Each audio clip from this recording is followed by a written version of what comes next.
Hello, everybody, and welcome to Church at Home with Rachel for Thursday, the 5th of February. I'm glad to have you here with me. I have been reading this book. I just finished reading this book called Green Shoots Out of Dry Ground Growing a New Future for the Church in Canada, which is a series of essays which have been edited by John Bowen, who is the classiest, most profound teacher of evangelism within the Anglican Church that I think I've ever heard of. He was based, I think he's retired now, but he was based at Wycliffe College in Toronto. He's done so much good work, but I want to read to you just a quick paragraph from this essay called New Shoots from Old Roots: The Challenge and Potential of Mission in Rural Canada from Cam Harder. He says here, I'm going to read a couple paragraphs actually.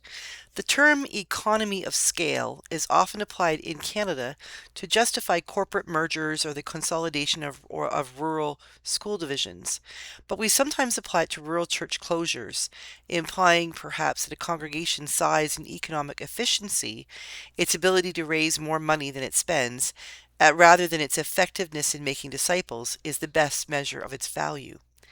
We forget the term economy of scale did not originally mean bigger is better, but rather that for every activity there is a proper scale, a right size. For example, we do not assume that in raising children, bigger families are better. My wife and I do not feel inadequate because the family down the street has 10 children and we only have 3. No one says, gee, we might as well shut the Harder family down. There's only 2 old geezers left at home, 3 if you count the cat, and they haven't given birth to a new child in more than 2 decades. Yet clergy often suffer greatly from pew, pulpit, and plate envy, wishing we could preach to bigger crowds, longing for larger numbers to swell our programs, more money in the offering plates.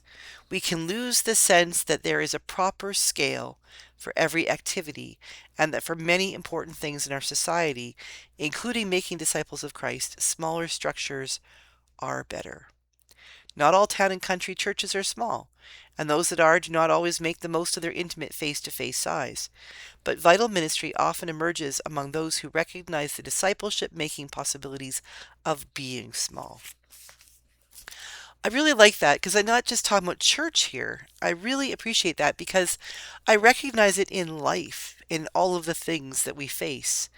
This idea that that we're seeing with the economy driven world, that bigger is better, that trillions are better than billions, which are better than millions. I remember a day when $20,000 seemed huge, and now we have lotteries where people are like, oh, they only won 2 million when they could have won 70 million. Or the big Powerballs in the States, we're talking like hundreds of millions of dollars. We've bought into this idea that bigger is always better. And the truth is it's not. I think, I'd love to win the lottery. I buy lottery tickets from time to time. I think, my thinking about bigger and lotteries and things like that has changed over the years. I used to think in terms of, I would quit work at 25 and I would travel the world and I'd own lots of homes. And now I think, you know what, if I won a big lottery, I want to build my own home, one that Rob and I have in our heads. I drew when I was 20. I'm not an architect and I do not know how to do blueprints, but I drew up a sketch of what I would like my dream home to be. And I'd love to have that and a couple of cars that work in the winter when it's really cold and can handle the snowy driving. You can tell I want to stay in Canada. I'd love to be able to take care of my animals, like my skunk, if anything happened to her, or if we got more. If we lived out in the middle of the woods, like in the country, I would definitely have more than one dog. I would love to be able to support local community things like my church and community charities, the Cancer Society, the MS Society, things like that. Absolutely. But it doesn't take that much to do that. Will it happen in my life? I don't know. I hope it does.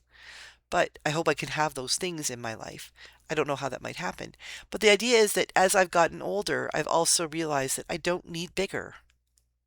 Even that house that I talk about that I drew out the specifications for, in my head is now become a 1 story reconfigured than a 2 story because, like, well, partly because my foot's in a boot and I'm having trouble walking, all of a sudden practicality is speaking into this.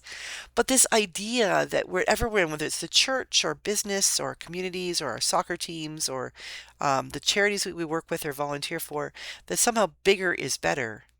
No, because it's really, I think, about relationships. Some things are good to be bigger. If you have a baseball team, you need a certain number of people.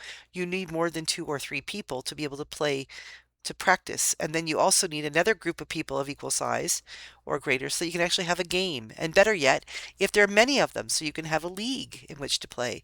So in that case, bigger might be better. But in some cases, having just one or two people to sit down and have coffee with, to argue about politics, to cheer on your different sports teams, to come together for prayer, the smaller can be better. For those of you who are in churches and are concerned about things like rural church settings, which that is the bulk of what I do, is be concerned about rural church settings in the Diocese of Brandon.